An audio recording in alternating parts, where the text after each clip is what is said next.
Et bonjour, alors voilà une petite introduction concernant ce gros chapitre qui va nous occuper un petit peu.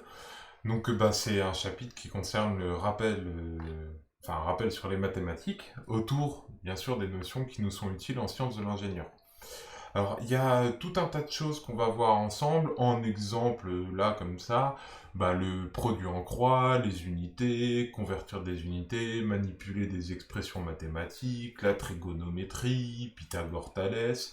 Après des choses un peu plus complexes, les dérivés, les intégrales, puis j'en oublie encore un petit peu à gauche à droite. Alors voilà, l'idée c'est de bien rappeler tout ce contenu mathématique qui est quand même extrêmement utile en sciences de l'ingénieur. Et c'est peut-être là-dessus que je vais insister pour cette introduction. Il y a quelque chose qu'il ne faut pas oublier quand on parle des sciences de l'ingénieur, c'est qu'un ingénieur, ça calcule, ça utilise des formules qui sont parfois complexes, et les mathématiques, pour nous, c'est un outil. Si demain je vous demande de démonter un ordinateur, mais que je vous donne pas d'outils pour le faire, vous pouvez pas y arriver. C'est pas possible.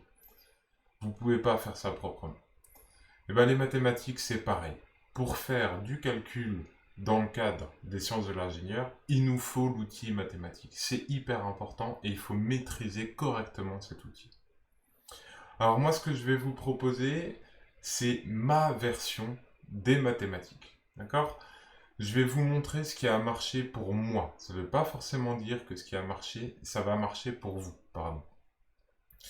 Et puis, peut-être le dernier point sur lequel il faut un petit peu insister, et c'est un exemple que j'ai vécu.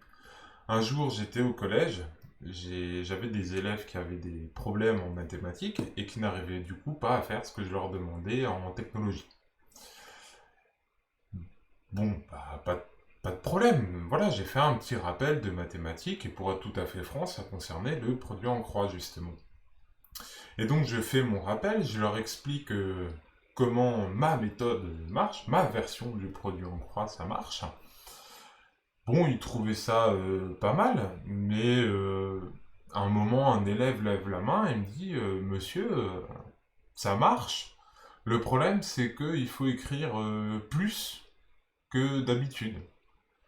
Et donc, je lui ai expliqué la chose suivante, qui est toute simple. Je lui ai dit, voilà, effectivement, moi, quand je fais ma version du produit en croix, effectivement, je dois écrire 2 lignes de calcul en plus. Par contre, je me trompe presque jamais.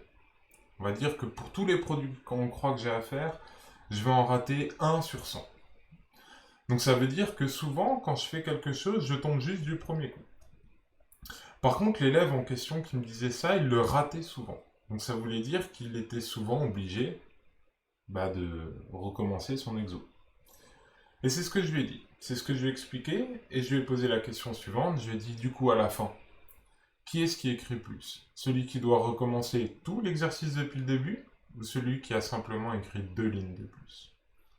Voilà, mon secret en mathématiques, c'est écrire plus, mais c'est pas pour écrire n'importe quoi, c'est simplement pour être plus efficace, pour augmenter le taux de réussite, si on peut dire, de chaque question qui m'est posée où j'ai besoin des mathématiques.